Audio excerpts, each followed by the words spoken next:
I'm here with my friend Lisa Dahl today, who lives in a yurt with her 13-year-old son. Lisa has been awesome enough to let me tour her yurt and show you guys around it. How big is this yurt?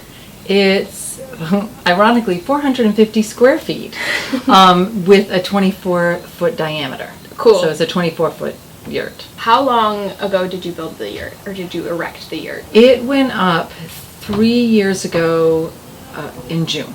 And you bought it as a kit, is that right? Yes, bought it through a company called Pacific Yurts. They're out in Oregon. Very good company, highly recommend them.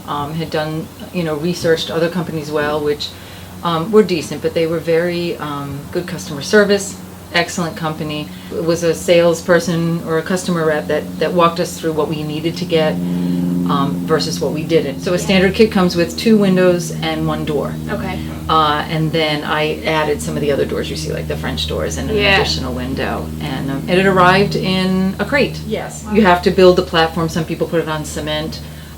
We cleared the land here, and then we built the platform. We decided to build it up off the ground. Okay, so before you were living in this 450 square foot place, how large was your living space? My living space was 2,600 square feet. And then there was a basement storage area that was the same size as the one floor of the house. Wow. So, probably cut that in half. So it was over 3,000 square feet of house and stuff. Do you feel like you had an interest in downsizing your stuff before you moved, or was it more like that sort of happened naturally as you shifted spaces? No, I definitely, even in the 2,600 square foot home, I actually spent a lot of time in the basement beginning to clear out stuff. So I lived in a pine forest, and pine is supposedly known for its clearing properties. Oh, well, there you go. So there you go. I cleared out. It was a process, really, and I began to start this clearing out and just found it felt so much better. And so moving here has just continued that process, but really much more honed in, because this is now what I have, and I really desire to have more and more space rather than stuff in the space. I feel like so many people are noticing that, like their desire for more space. Yeah. Like in fewer things, so they can actually enjoy experiences as opposed to like stuff. And I've really noticed a big difference. I was here a year ago checking out Lisa's space, which was already amazing, and you've just, like, it feels more homey, it feels like there's more space. And how has that been for you, kind of like refining as you go? It's such a wonderful process, because it's very freeing and very, I don't know, it's light, but at the same time I feel much more grounded and connected to the space that I'm in. And I have to say, I really like the idea of the circle. While we can have some space here together and be close or joined, then there's just this openness, and I feel like the symbolic representation of the circle and of the openness has really helped me to open and have much more clarity, much more peace. Simple. It's like I'm not carrying these burdens of stuff, or I have to clean the stuff, or I have to go through the stuff. I still have that, but I really appreciate the value of noticing what I have and noticing what I use. It's not stagnant here, because I can be that present, and because it's so simple that I can see, I'm not using that anymore, time to move on. I'm less attached to certain things. Even my artwork that's on the wall, it's like, okay, time for that to go now, and I can put something else, and I'm ready to get rid of it. It's not like, oh, I have to hold on to this, because I now embody it. It's a part of who I am, and it was then, and now here I am now. So you live with your 13-year-old son. Yes. And how does that work? How do you guys have your own space and also have your space together and feel like you can both get your needs met? Right. Well, it can be tricky sometimes because it's a little close, but luckily he has his room. It was really important to kind of segment that so he could have his space, and we have a routine and a rhythm, and he knows kind of by 8 o'clock or 8:30 we find our separate spaces. Even if he's in here, like I can sit on the chair, I'm reading, I can lay on my bed, you know, he goes in the bathroom, takes his bath, we have this rhythm, and we have all this outside space. That's the other thing that has been a gift with having a smaller home, is that ever since he was little, and I think probably most of my life, I love being outside. And when I don't have a house to clean or thing, really, and I'm so not much more time and energy. So much, like, it takes no time to vacuum this, and like, you know, we're done in like a half hour with cleaning the whatever we need to do. And we're outside, so a lot of times he'll just go out, or I go for a bike ride. We have beaches down the street, so we find that space. You know, something else that I really love that we were speaking about when you're showing me around is how much you've reused items as opposed to buying them new.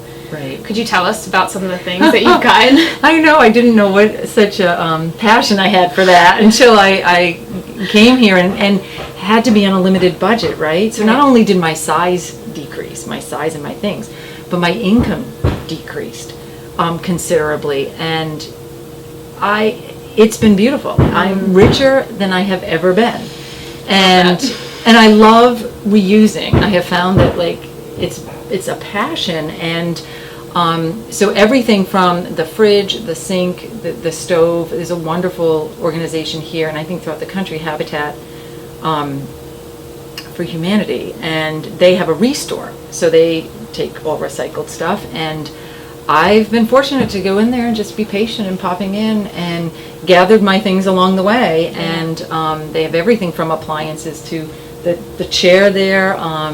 You know, the tub we found off of Craigslist, and it's an original from, you know, the 1800s. Oh, wow. It has the original working on it. So it's just, it's been really a great way to reuse, including all the dishes, everything you see. Going from your old space, your much larger space, to this space, were there any notable items that you let go of that have radically changed how you live? Notable items. Well, all of the furniture. Wow. Like I brought this one piece of furniture. What about things like television? Did you guys have that before? Oh yeah, television, computer, and all of that. And I didn't take any of that with me. I use my phone for a lot if I want to listen to the music, if I want to. That's been a nice thing. To have it help. But we don't watch TV.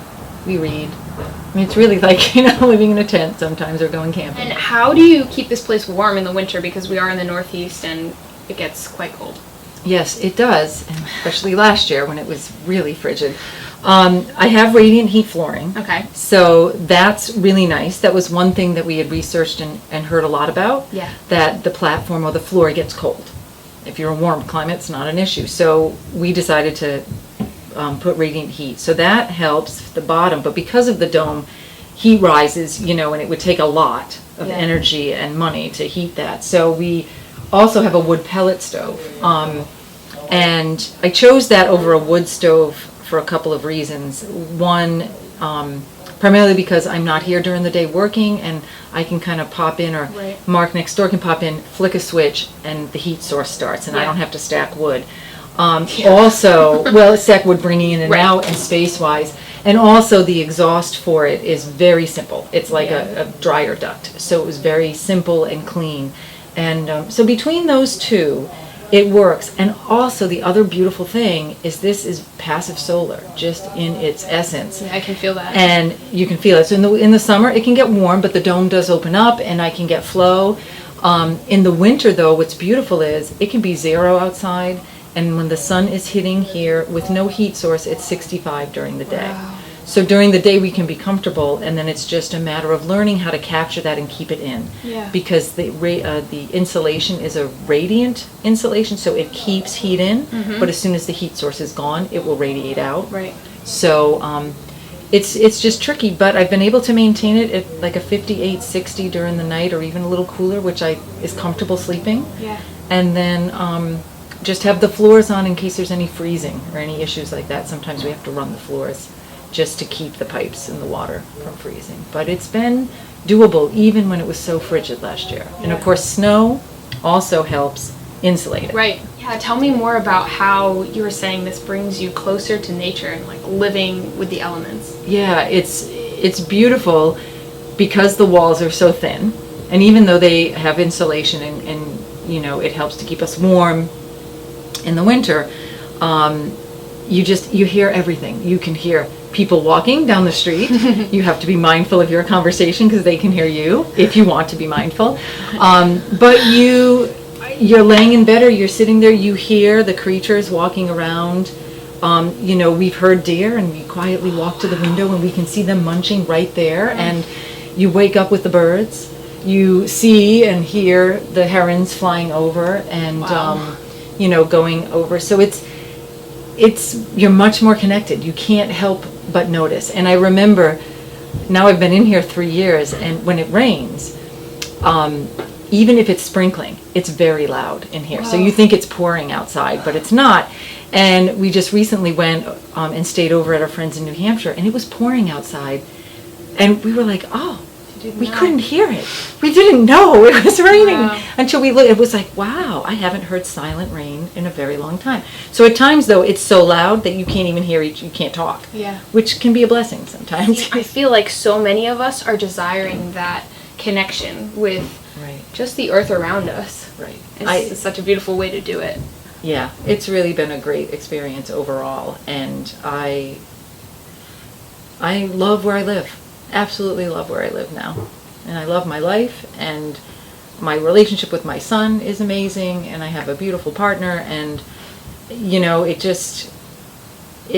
seems crazy that all of that could be connected and happening all at the same time, but it's just a beautiful thing. So I'm very grateful, like I said, richer than I have ever been. Just thank you so much for letting us come into your home and share it with us. You're welcome. Happy to. I'm happy to share it with everybody who walks by, you know. So thank you for doing this and getting this, you know, amazing way of living out there. Yeah, to share it with others who are interested in it. Thanks, Britt. Thanks, Lisa.